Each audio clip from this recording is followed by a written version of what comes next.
하실까요? 우리를 위하시는 하나님. 우리를 위하시는 하나님. 우리 옆에 분들한테 그렇게 말씀하십시다. 하나님은 당신을 위하시는 분이십니다. 시작. 하나님은 당신을 위하시는 분이십니다. 다윗은 그 나름대로 하나님을 향한 열심으로 법궤를 옮기려고 했었죠. 기억나시죠?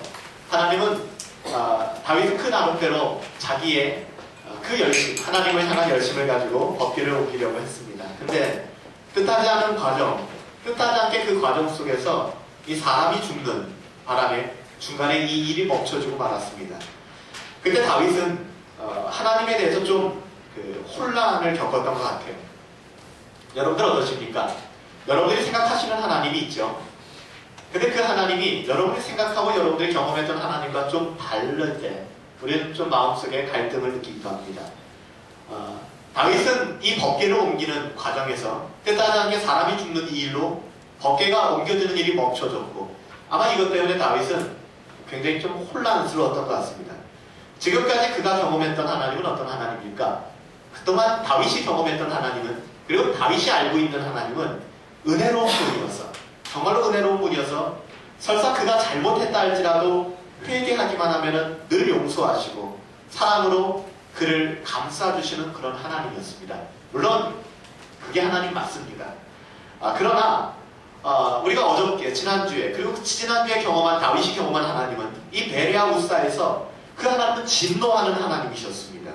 죄인을 심판하시는 굉장히 무서운 분으로 다윗에게 서 계셨습니다. 다윗이 생각하기는 그는 아무 잘못도 하지 않았다라고 생각하고 있었는데, 물론 그 뒤에 가서 그가 방법적으로 하나님의 방법이 아니라 내 방법을 택했다는 것을 깨닫기는 했지만, 지금 생각으로는 자기는 아무 잘못도 하지 않았다고 생각했는데 하나님께서는 법궤를 운반하는 한 사람을 죽이심으로 말미암아 끔찍한 재앙을 내리셨어요. 다윗은 이해할 수가 없었습니다. 하나님 왜 그러시는 걸까? 정말 하나님 맞을까? 그러나 여러분들, 우리는 오늘 이 시간 이 사건을 통해서 하나님의 진심, 하나님의 마음을 올바로 이해할 필요가 있습니다. 진심을 발견할 필요가 있습니다. 그분은 자기 자녀들을 사랑하시는 분이라는 당연한 마음이죠. 사랑하는 여러분들, 하나님은 여러분들을 사랑하시고 여러분들을 위하신다는 사실을 잊지 않게 되기를, 반드시 기억하기를 예수님의 이름으로 축복합니다. 따라합시다. 하나님은 내 편이십니다. 할렐루야. 하나님은 우리의 편이십니다. 마태복음 7장에도 너희 중에 누가 자식이 떡을 달라 하는데 돌을 주며 생선을 달라 하는데 뱀을 줄 사람이 있겠느냐? 너희가 악한 자라도 자식에게 좋은 것으로 줄 줄 알거든 하물며 하늘에 계신 너희 아버지께서 구하는 자에게 좋은 것으로 주시지 않겠냐고 말씀하시지 않았습니까? 하나님 좋으신 하나님이라는 사실을 기억하시기 바랍니다. 우리를 위하시는 하나님이에요. 따라합시다. 결국에는 우리에게 복을 주시는 하나님. 우리 본문을 살펴보면 결국 이 법궤라는 것을 통해서 하나님은 복을 주시는 하나님이다 라는 사실을 우리는 알 수가 있습니다.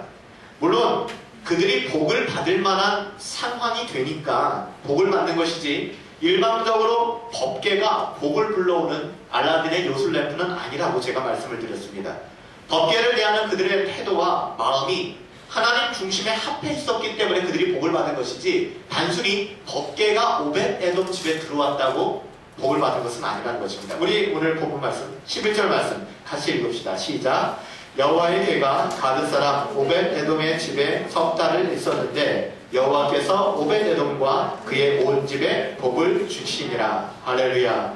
결국 법궤로 말미암아 오벳에돔 집에 복을 주셨다라고 기록합니다. 다윗은 우사가 죽은 이 두려운 사건 때문에 법궤를 예루살렘으로 옮겨오는 일을 무기한 연기했습니다. 그게 인간의 마음이죠.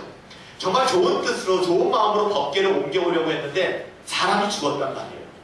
뜻하지 않게 그 법궤에 손을 댄 우사가 잘못하지도 않았는데 이 젊은이가 그 자리에서 직사하고 말았습니다. 아마 다윗은 잠을 이루지 못했을 것입니다. 얼마나 두려웠을까요? 얼마나 무서웠을까요? 가끔 운전하다가 교통사고를 내서 인사사고를 낸 사람들은 차를 타기가 싫다고 합니다. 왜냐하면 자꾸 그 두려움이 생각나기 때문에. 아마 다윗도 마찬가지였을 것입니다.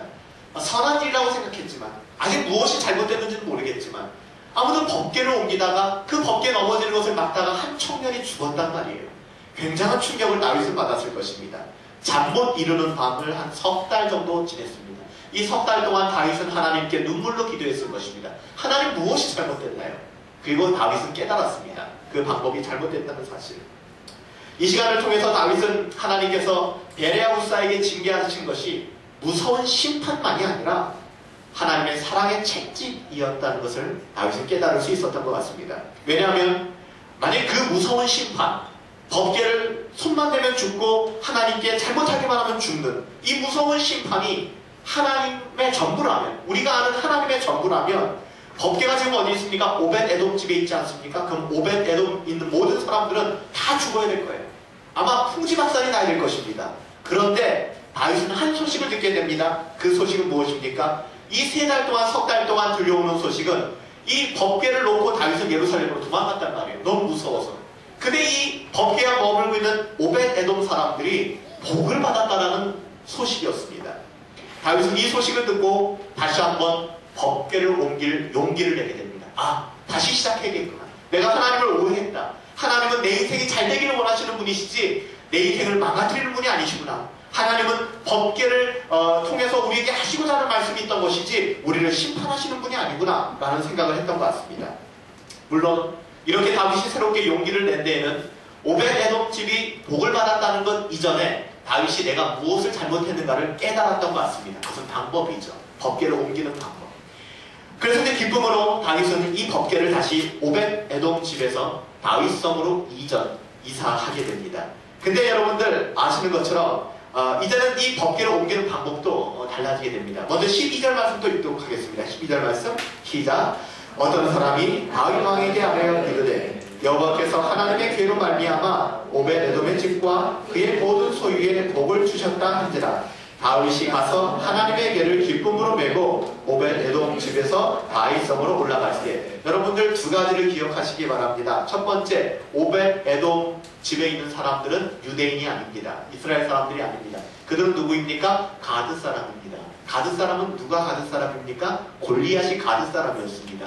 가드 사람은 목이 높은 사람들이란 뜻이거든요. 왜냐하면 그들의 평균 신장이 2m 80 정도가 됐던 장신족들이었습니다.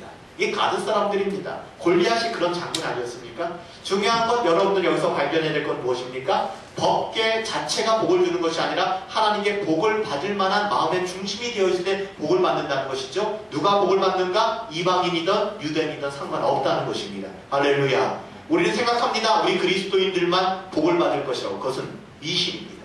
그것은 잘못된 생각이에요. 우상입니다. 하나님 마음에 합해야지만 우리가 복을 받게 되는 것이죠. 오벳 에돔 사람들, 그들은 가드 사람들이었습니다. 그들은 이방인들이었습니다. 그렇지만 그들은 복을 받았습니다. 복을 받았습니다. 거기서 끝나지 않습니다. 오늘 12절 말씀에서 한 가지가 사라졌죠. 뭐가 사라졌습니까? 수레가 사라졌습니다.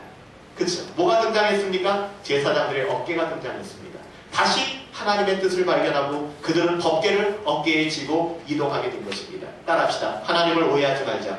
하나님을 오해하지 말자. 하나님 오해하지 않게 되길 예수님의 이름으로 축복합니다. 네. 여러분들, 하나님을 우리도 이와 같이 오해하고 있지는 않습니까? 하나님은 무조건 우리에게 족쇄를 채우시고 일요일날, 주일날에는 교회 가서 앉아 있어야 될 것이고, 뿐만 아니라 그리스도인이니까 뭐 헌금도 해야 될 것이고, 또 봉사도 해야 될 것이고, 또 여러 가지 일들도 해야 될 것이고, 너무 싫어.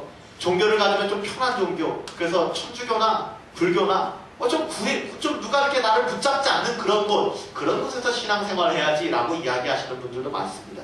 여러분 어떻습니까? 하나님을 오해하고 있지는 않습니까? 하나님은 우리의 족쇄를 채우는 분, 우리를 억압하고 제한하고 힘들게 하시는 그런 하나님으로 말입니다. 나의 자유의지는 철저히 박탈해버리시고 막아버리시고, 내가 가고자 하는 길은 다 막으시고, 내가 가고 싶지 않은 길만 가게 하시는 하나님. 혹시 그런 하나님으로 여러분들 하나님을 오해하고 있지는 않습니까? 만약 그렇게 생각한다면 하나님은 우리의 인생을 박살내는 하나님, 우리 인생을 짓누르는 하나님으로 우리는 생각하게 될 것입니다. 그런 무섭고 독한 분으로 우리 하나님을 여러분들 대하고 있지는 않습니까? 아니에요. 오해라는 것입니다. 하나님은 우리를 사랑하시는 분이심을 여러분 기억하시길 예수님의 이름으로 축복합니다.